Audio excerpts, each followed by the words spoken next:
This is LT Melton with FetchYourNews.com, and I'm here with Jim Pavao, Fannin County High School head football coach. Coach, you made some new additions to your team's coaching staff.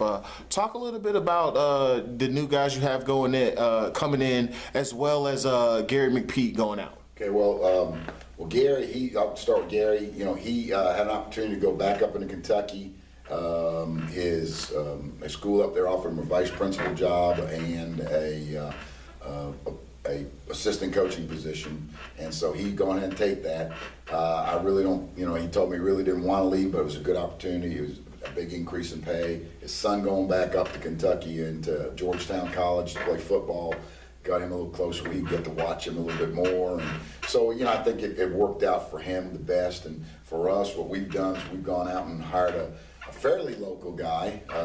We hired Justin Pierce, and he's the quarterback coach over at Rayburn County. He's been coaching there for 3 or 4 years at least, and then he was down at Duluth, and so we're really excited about him. And he's a good coach. He's a sharp young guy. He has, you know, some experience as a coordinator, and so a play caller, and he runs the same system that we run, so there's going to be very little to any changes, maybe just a little wording here, wording there, but I mean, it'll flow real smooth, and bring a couple of ideas in too, that you know, maybe a couple curveballs that all of a sudden we'll put into the offense, the little wrinkles that we didn't have last year that some folks may not expect. Right. So we hired him, and that was a good hire. We feel for it. I think some of the kids have met him, and he's going to officially start working with us this coming Monday with our workout, our summer weight program and all that. And so we're excited about having him. And then we hired a defense coordinator, Adam Turner. Adam was at Crisp County, very successful coach there. Won a number of games while he was there. And before that, he was at Hawkinsville, and they played for state championship and a couple other places. So he's been very successful. Won a lot of region championships as an assistant coach and a coordinator, and played for a state championship and played deep in the playoffs many a times at Hawkinsville. And so we're excited about having a guy that has a good, strong background of success and bringing that to us. We run the same defense, and I'll be still involved, you know, real heavily with him in that transition of him learning what we're doing, and we're not bringing things in which is going to continue. Same thing as offense. You know, my thinking was, okay, things are changing, but they're staying the same. Right.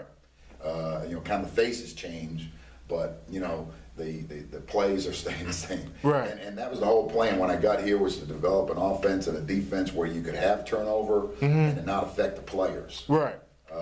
To where it's going to be, this is the things we're going to do. We might add a little bit here, add a little bit there, but it was no total, you know, revamping of the side of the offense or the defense, to where now the players at the high school level, or even the middle school level, can continue, you know, grow. In our recreation department, they can do what we do, and it's kind of moving forward. I mean, we had last week of school, we had 4 days of the 7th grade team, or 7th graders, which will be our next year 8th graders. Right.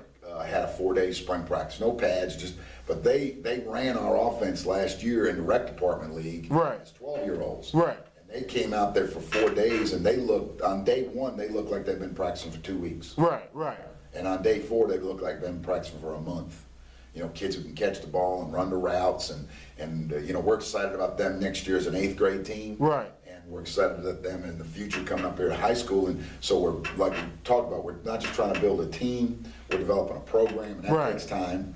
It takes cooperation, which we've had great cooperation between, you know, the administration here at the high school, the middle school administration, the recreation department folks, and coaches at the recreation department level have done a great job of trying to install what we do as close as they can, based on obviously the age level. Right. And so we're excited about developing a program from basically 7 years old. Well, really now 6, because I think the recreation department is going to start a 6-year-old team, 6 years old, all the way up to through high school, and so it's going good. Now let me ask you, when it comes to that development, obviously you said you had a lot of close interrelationships with the rec coaches. Do you have a playbook that you give them, and they just give, like, say at 6 years old, we give them like these 6 plays and these 2 defenses at 7, and so on and so forth? What we do is we do clinics for the rec coaches 2 to 3 times a year, and so we're showing them what we do. Right. And then we suggest, okay, maybe this might be more what in our package. Here's the things we do, A through Z. Right. We don't really hold back. We pretty much tell them everything we're doing. Exactly. And then we try to say, okay, based on the age group, you may want to do this, this, and this. But again, they're coaching that age group. Right. So they know. So it's their input. They know what they can and can't do, and they can try things. You don't know if you can do it, so you try it. I mean, there's things that we'll do at the high school level, okay, that, 1 year we may be able to do it, and the next year we might not because you don't have the personnel to do it. Right. And so they were like, for instance, last year, like defensively, we added a certain amount of coverages in the secondary because we felt that's all the kids could handle. Right. And not make a lot of mental errors. Not because they're not smart kids, right, but because it's a lot going on, and in a short period of time, you don't want to put too much on, and then you take away from their athleticism. Right. This year in the spring, we actually now have more coverages in the spring than we had at any time total last year. Right. So it's just that carryover effect, doing it year after year, week after week, day after day, just kind of building on familiarity. And so the rec coaches, working with them, it's been kind of give and take. They talked to us a little bit about some things over the winter. We had our spring, March, our March clinic, and a couple of younger coaches, not younger in age, but coaches, younger kids, said, we're getting this. What could we do? And we kind of, between all of us, came up with, hey, you guys could do this, this, and this, and it would help you at your level. You could still run that certain formation, certain play, right, just by adjusting it a little bit based on, a simple thing like, well, if we got a kid out real wide, we don't have a quarterback that can reach him. Right. Well, let's move them in. Move them in. Right. And that sounds simple, but they didn't want to move them in on their own too much because they're thinking that's how I think committed the recreation department coaches here are to running what we do at the high school. Right. Because they understand they're helping their kids and they're helping the program. They're helping the high school team, the middle school team. They're helping the kids. Right. And we can help them adjust. All they got to do is ask, and they've been smart enough to ask, and they're good coaches, and I'm excited about having these guys that are working with us.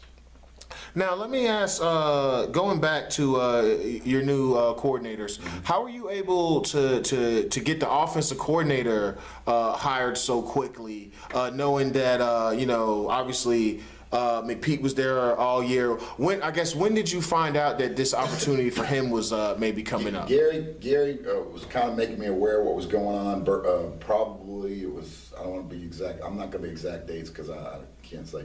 I'd say somewhere around the 1st of April or so. Okay. That he was had a couple people approaching him. Right. And so that's when I kind of started to say, okay, well, if I'm not trying to replace you, right, but I'm going to cover my bases. Right, exactly. Started kind of putting feelers out there to different people and talking to different folks and putting advertisements out there. And then I started collecting up resumes, basically. Right.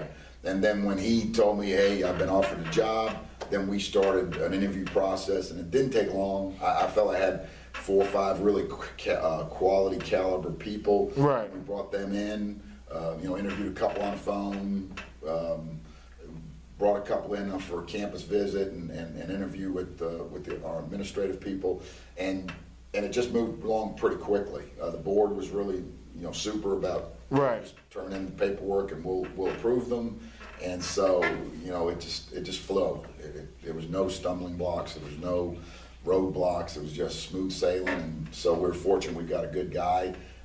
Late. It was kind of being late in the year. Right. A lot of times you worry about getting a quality coach, and also, Coach Shaw up there at Rayburn could have really pitched a fit, but he and I talked, and he understood, hey, this is an opportunity for him to move from a position coach to being a coordinator, and it would help his career. So, that's a real pat on the back, Coach Shaw at Rayburn. He's a quality coach and quality individual, and I know, Justin's going to come and do a great job because he's been under the tutelage of a really good coach. Right.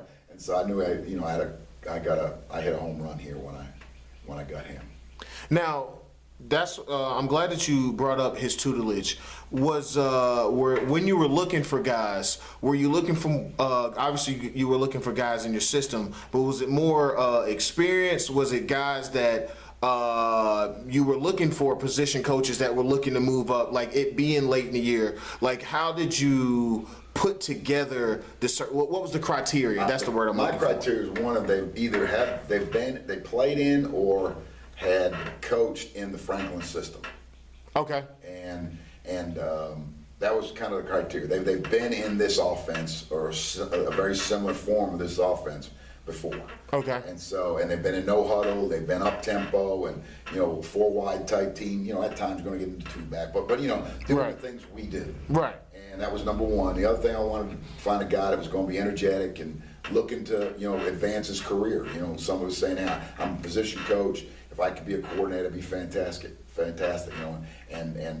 because a guy like that has been coaching for a little while. He was a freshman head coach, freshman coordinator, JV coordinator. Then he was a varsity position coach, and he has a career goal. What he wants to do, how many years before he tries to be a head coach, and so on. And that's the kind of guys I was looking for. I'm not just looking for someone to say, "Hey, I'm gonna come there and I'm gonna be there for 20 years." Right. Because there's anything wrong with that, but that's not what I was looking for. I was looking for maybe a younger guy that was energetic and maybe the kids might respond to well. And I think that's the right guy I found. And now it might have been there was one of the guys that I interviewed that didn't fit all that criteria, but he ended up being a top candidate too because he was just a really good coach. Right. And so you kind of keep it all in mind, but it went back kind of at the end. The decision was based on experience in the system, kind of energy level, you can call it, and then a guy who was looking for an opportunity. Because that's when I came here, that's what I was looking for, was an opportunity to be a head coach. Right. And so that's kind of where we were going. And with your defensive coordinator, obviously you're a defensive-minded guy. You ran defense last year. What was the reason for bringing in a defensive coordinator?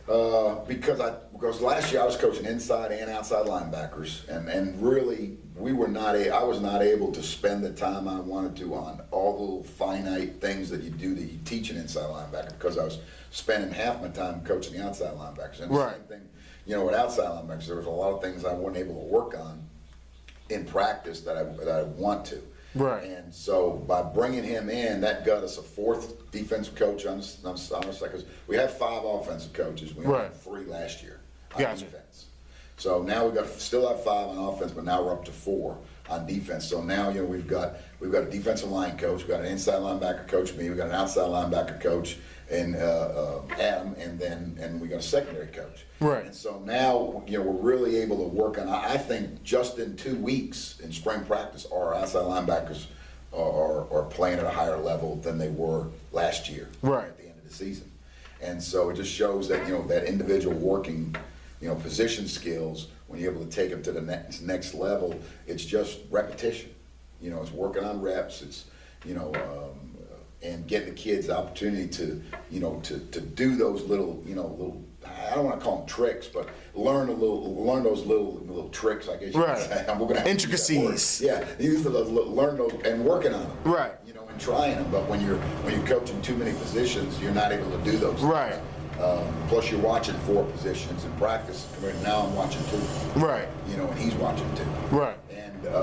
And they gave him an opportunity. It was one of those where it's like the school board and our administration at the high school said, "Hey, would you be interested in doing something like that?" They said, "What would it?"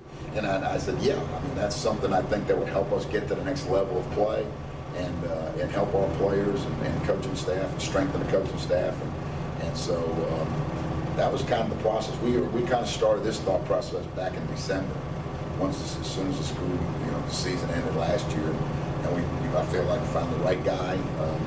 He understands that, he's coming into a situation where the head coach has been defensive coordinator, is continuing to be, he's listed as defense coordinator, but he knows that I'm not just going to hand the keys to them and go sit over there. Right, exactly. Yeah. So I had to make that clear, because there were guys that I interviewed that wanted, let's run this. I'm like, no, we don't run this. Right. Not because of my ego, but because my mentality is that we spent a whole year teaching these kids this defense. Right. Why am I going to go 2 steps back or more than that? I can find a guy that's a really good coach that's willing to say, hey, I'll learn what you do, and then as I learn it, then there's more responsibility that I'll take. Right. And Adam's done a great job coming in and being a student of the game, a student of our defense, and learning it. And he's really, after 2 weeks of spring practice, he's way ahead of where I thought he'd be as far as the knowledge of what we're doing. And it's showing with the kids as far as their position skills and improvement. All that. So now, and what defense did he run previously? He was a 3-5-3. Okay. The 3-3 stack. Right. Call it, which is it's a 3-man front team. And he's coached all positions. When he was at Hawkinsville, they ran some 3-4, and so he's been in a lot of different defenses. Right. And I think the big thing is it's just terminology. Right. A lot of times, and for him, he's been coaching 20+ years and played high school and college football, so he has a lot of knowledge and background, and it's just a matter of learning, what we call certain coverages, what we call certain fronts and sides. Right. He's already like, oh yeah, we ran that. That was just You're calling it thunder. We called it lightning. Right. So you gotta get used to calling thunder. Right. So it's been good. Plus, the kids like him. He's a real personality. Got a big personality and really upbeat. I'm excited about having him around. Now, Coach, I got to ask, obviously, that your first game of the year is Gilmer. It's a big rivalry game. They've hired a new coach. How do you guys, and obviously without giving too much away, as I like to say, how do you guys prepare for them having something totally new and different, and running and knowing that they'll be doing the no huddle attack as well? Like, how do you prepare for that Gilmer game? And obviously you've already started. Well, the thing we've got to do right now is get us better. Okay. Continue in the winter. Our kids did a great job working on speed, speed development, strength development, getting bigger, and more athletic and more agile and all of those things. So, we continue with that. We started back up. Matter of fact, we started back, last day of school was last Friday, and we started right back up Tuesday. We took 3 days, the weekend off. We started on Tuesday, and we've already got 2 summer workouts in already. And we'll go, we'll come back again next Monday and keep it going. So, you continue to work on your physical abilities, right. Speed and strength and size and all those things. Then, obviously now we're at a point where you got to start kind of getting in that football shape. So we're increasing the conditioning as compared to speed and strength. And then we're going to work on our fundamentals, our basics, because the great thing is they're going to be a no huddle offense, but so are we. So we're practicing it every day. Right. Anytime we go against us, we go to these 7-on-7s, or we go to, when we scrimmage, South Atlanta, there's no huddle spread. So we're preparing for that. But the biggest thing is we just got to get us better. Right. Get better on our fundamentals, get better on our assignments, and continue to improve and grow as a football team, and get to the point to where we feel we can win big games, and win close games. Now, I'm glad you brought up your off-season program. In basically all the schools that we cover, especially in North Georgia, they be in smaller schools. You guys have a multitude of athletes that play a multitude of sports. Do you guys, as a community, and I mean the coaching staff at Fannin, kind of get together and schedule practices? And do you guys keep an eye on the kids that play multiple sports and maybe go into multiple conditioning? Like, do you, let's say, give Coach Dyer heads up, hey, we worked upper body real hard, he might need to run today, or vice versa, and do you talk to Coach Eggleston, ran him pretty hard today, I know you guys have practice, maybe he should shoot some jumpers, or do you? Yeah, we do. I mean, we communicate a lot. And after we had an entire athletic department meeting yesterday, and talking about things like that, you know, and encouraging kids to play 2, and if they want 3 sports, and then working with those kids, you know, because we do have kids that play multiple sports, and I like that. I really don't. If a kid, like kids come to me and say, "Coach, I think I might not play this other sport next year." No, I want them to. I want them to play. If they want to play basketball, baseball, do it. If you're not playing basketball, baseball, I tell them, hey, either wrestle or run track. You know, we had a couple before. They weren't tennis players, but they went out there with Coach Evans, who was our defensive line coach and head tennis coach, and you know they're running around, getting, you know, working on their footwork, and you know they became better tennis. They won a few matches, you know, just by athleticism, you know. And so, you know, that's what you're trying to get kids to do, is develop their athletic skills and enjoy high school. Because, you know, they're not getting paid to play. Most of these kids won't want to play college football, even though we try to encourage them and help them. But let's face it, you know, it's just a, you know, funneling down process. And a kid that's a good high school player may not find that match to go on and play college sports. You know, so you might as well enjoy it while you got it. 'Cause the thing that really kind of bothers me, you know, when a kid says, well, Coach, I'd rather just, you know, get a job and work. And I respect the kid having a work ethic to get a job, but at the same time, like, hey, you got the rest of your life to work. You know, or you can get a part-time job and work it around football practice or basketball practice or baseball practice. But yeah, you know, I want kids to be kids and enjoy things. We're going to work hard. And yeah, we communicate with Coach Eggleston and, you know, and baseball coaches, and they're all in on the kids lifting weights, and they understand, you know, what we've got to do as football coach, but I understand what they've got to do in their game. And I look at it as, like, for instance, if a couple kids go, Coach, I'm not going to be at weightlifting a couple days because I got to go to wrestling camp. So I guarantee you wrestling camp is just going to be just as hard as any workout I'll push you through. So I'm okay. You know, and a couple of basketball, Coach, we got a basketball camp we're going to. We're going to miss a couple of days. I'm like, hey, you're going to be running up and down the floor, right? But you'll get tired. I'll be happy. You know, so it ain't no big deal, you know. And one workout, weight workout, is not going to make a player. You know, but allowing him to go and play that other sport and not giving him a hard time about it and actually encouraging him, you know, I think just shows that you care about the kid. And we do. Because who's to say that, you know, if, number one, that if all of a sudden you give him the ultimatum, well, you know, he might choose the other one. Not play football. Or he might quit that other sport and play football, but then maybe that would have been his opportunity to play college basketball or college baseball. Or whatever, you know, it happens to be. And so I don't want to be the guy that dictates what they do. I just want them, if they're going to do it, my attitude is, let's do it right. You know, let's get prepared. You know, our weight program that we do is not a football workout. It's a strength. We're trying to develop explosive power, you know, leg strength, core work, you know, upper body strength. You know, we're not position specific or sport specific. We're just trying to get kids bigger and faster and stronger. And there really isn't a sport out there that being bigger, faster, and stronger doesn't help you. You know, I mean, even golf now, you look at golfers and they lift weights. You know, now Tiger Woods changed the game. Obviously Tiger Woods and all these other guys, Rory, McIlroy, they're not, you know, trying to bench 500.